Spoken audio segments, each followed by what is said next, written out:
This question is an applications of calculus question. It involves total surface area. So we've got a cuboid container with a base length twice its width.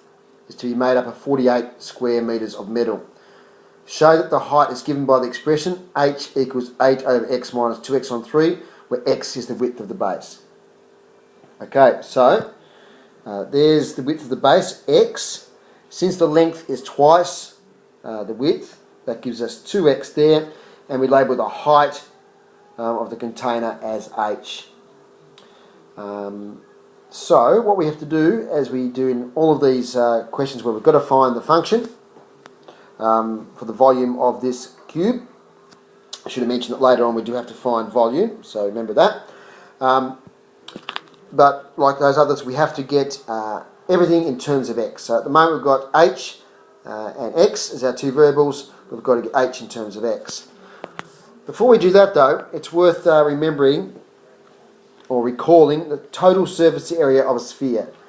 What's total surface area? Well, it's the surface of all the faces of this cuboid joined together.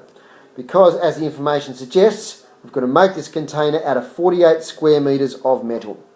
In previous volume questions, we've been given, an amount of wire to make the edges out of. Here, we're actually making it the faces out of a certain area of metal. So the total surface area is 2 times L times H plus 2 times L times B plus 2 times B times H, where L, H and B are length, breadth and height. Okay, so I've drawn them close together so you can compare the two there.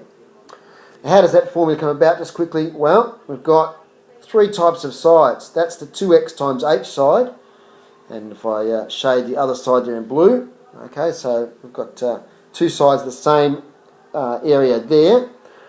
Also got, if I change colour, 2 sides the same area here, front and back. Okay, you can see they're identical area. And thirdly, we've got top and bottom, which are the same area as well. Okay, so in other words, we've got 2 lots of length times height. Okay, so 2 lots of length times height there. We've got 2 lots of length times breadth, okay, which are the top and bottom. We've also got 2 lots of base times height, which are the 2 ends. Okay, so let's apply that to our diagram. So surface area, which is 48, equals 2 lots of length times height, which is 2x times h, plus 2 lots of length by breadth, which is 2 lots of 2x times x, plus 2 lots of base times, breadth times height, which is 2 lots of x times h. That gives us 48 equals, that's 4xh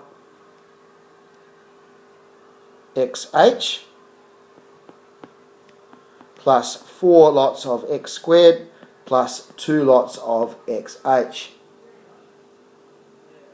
equals 6xh plus 4x squared. Now to get, we can get h by itself now. First thing we can do here is divide through by 2, because 2 goes in each of those. So we go 24 equals 3xh plus 2x squared. Okay, take over the 2x squared, we get 24 minus 2x squared equals 3xh. Divide through now by 3, we get 8. So we get h by itself. So we get 8 over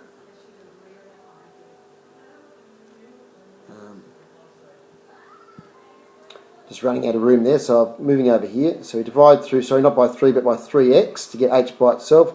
So 24 over 3x minus 2x squared over 3x equals h. Therefore, h equals 8, that's 3 into 24 goes, 8 over x minus, cancel the x's there, we get 2x over 3, and that's what we were asked to find. If you go back here, put a square around it, we had to show that the height is given by that expression, and you can see we've done that there. So we've done the first part of the question, there it is there. Part B of our question said express the volume in terms of x. So we've now found h, okay, which was given in the question anyway, but we've found what h is. So what I can effectively do here on my diagram of the cube, I can now replace the h value there with my new value. Oops. Sorry, let's try that again. With my new value, which is 8x minus 2x on 3. Okay, so because remember, we've just found h in terms of x. So there it is, h equals that. So my volume now, as we know the volume of a cuboid, you've known now for very many years, is length by width by height. So that's going to be 2x times x times, in fact we can use brackets there, times 8 on x minus 2x on 3 equals 2x squared outside of 8 on x minus 2x on 3 equals 16x squared on x minus 4x cubed on 3 equals, cancel the x's there, we get 16x minus 4x cubed on 3. So there's my equation for volume, 16x minus 4x cubed on 3. Part C asks us to find the maximum volume. So what we've got to do here is make to v dx equal to 0. So our derivative is going to be 16 minus, bring the 3 out the front, 3 times 4 is 12, and then divide by 3, so that becomes 12 and 3 is minus 4x squared equals 0. Okay, so 16 equals 4x squared. We divide through by 4, x squared equals 4. Therefore, x equals 2 or neg 2. Now, we can, if I just put a thing around neg 2 there, we can actually reject that. Let's draw an arrow there. So, reject x equals neg 2 as width cannot be negative.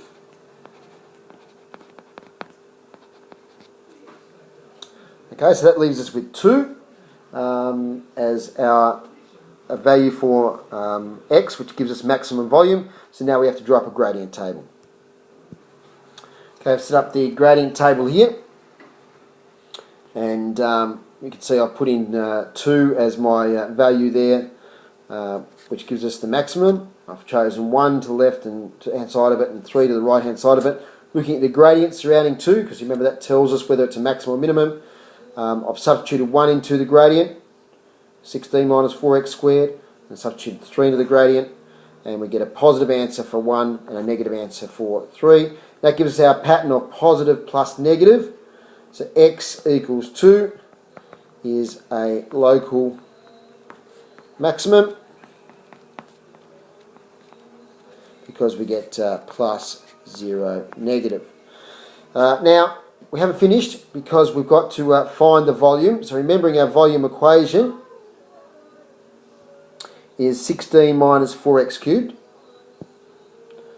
There it is. So now to find the maximum volume, and this is just like finding, guys, the y coordinate. When we found stationary points, To find the x value, we've got the derivative make equals 0, and to find the y coordinate, we sub back into the original. That's what we're doing here. To find the maximum volume now, we sub 2 back into this equation. Okay, and that's going to be 32 minus 32 on 3. That equals 32 minus 10 and 2/3. That equals 21 and 1/3 cubic metres. And we're done. Next question. Cylindrical postal tubes are made with the restriction that the sum of the length and the circular circumference are 120 centimetres. What should be the dimensions for maximum volume? Okay, nice succinct question here. So we probably should point out here that the length, as is reasonably obvious here, is the length of the cylinder there. Okay, so we're going to call that L. Okay, it's not very good L. Let's try again. There we go. That's better. And we know what the circumference of a circle is. And the circumference is the distance around the outside of the circle. So here the circumference would be the area. Oops. Let's try that again. The area of, or the distance around that circle there. Sorry, I haven't done that very well. Try another way. Okay, so that's the circumference around the outside of that circle. Alright, so looking at that then, we know that the circumference is 2 pi r, that's the form for circumference, and we're also told in the background information that the circumference and the length have to add up to 120 centimetres. Okay, so we can write down therefore that 2 pi r plus L equals 120. That means to get one variable, so we've got two variables at the moment, we've got the radius and the length. That means length will equal 120 minus 2 pi r. So instead of writing L there for the length, okay, I can write 120 minus 2 pi r, and I know my circumference around the circle, that is 2 pi r. Volume of a cylinder equals the area of the end, okay, which is pi r squared, multiplied by the length. Now we already know the length is 120 minus 2 pi r, so V equals pi r squared outside of 120 minus 2 pi r. Remove brackets to get an expression for volume. Volume equals 120 pi r squared minus 2 pi squared r cubed. Okay, so that's the formula for volume. V equals 120 pi r squared minus 2 pi squared r cubed. Remember, pi isn't a variable here. Pi is a number. That's important. So we need to get the derivative now, because to find maximum, remember, we get the derivative make it equal 0. So our dv dr, so our derivative equals, take 2 out the front here, we get 240 pi r, so take the 2 and multiply it by the 120, the pi just stays there and we reduce the index by 1, minus 3 comes out the front, and we get 6 pi squared r squared. Okay, we're going to make that equal to 0, as we always do, for finding stationary points, maximum, minimum. So 0 equals, common factor here is, I can see a 6, a pi and an r in each expression.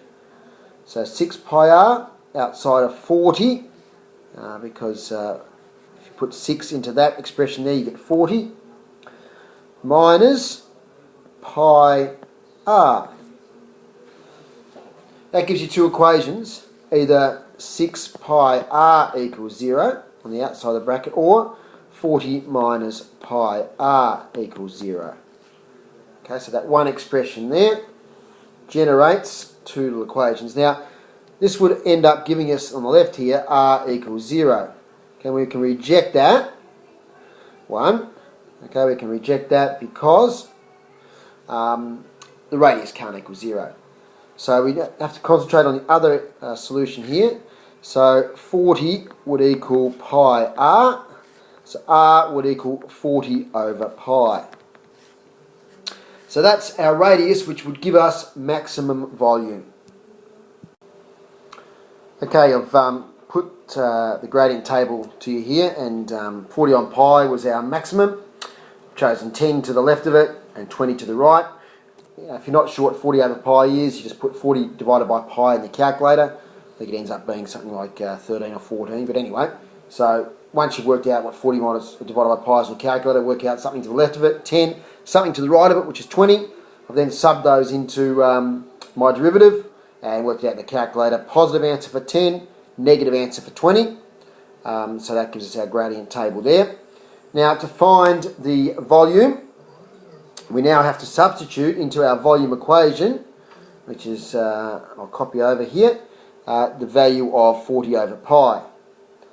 So there's our equation for volume, okay, with the arrows, but that doesn't matter. And so V equals 120 pi multiplied by 40 on pi squared minus in fact, I might do this a slightly different way, guys. I'm just thinking it might be getting a bit complicated. What I might do is work it out by getting the length. Now remember, the length was, when we worked it out, equaled 120 minus 2 pi r. If we just go back a few slides, you can see we worked out the length there. 120 minus 2 pi r, there it is. So, now we know our r is 40 over pi. Our length equals 120 minus 2 pi times 40 over pi. Those pi's will cancel. We get 120 minus 80 equals 40 centimetres for the length.